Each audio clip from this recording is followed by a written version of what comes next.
Mūsu galvenais mērķis ir nodrošināt visu valsts teritorijā esošo nekustamo īpašumu masveidu novērtēšanu. Tas nozīmē, ka zeme, ēkas, dzīvokļi un arī telpgrupas pēc vienotiem kritērijiem tiek automatizēti novērtēti.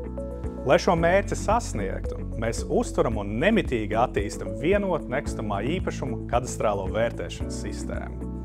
Papildus tam, mēs veicam arī tirgus datu analīzi, kas ir vērtīgs materiāls ikvienam saimniecisko lēmumu pieņemšanā.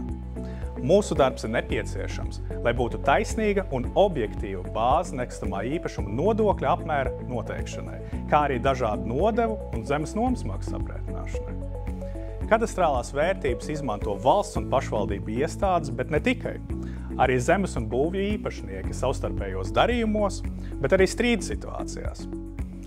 Vai zināja, ka mūsu pārziņā ir aptuveni 1 miljonu zemes vienību un 3,5 miljonu būves un telpu grupas?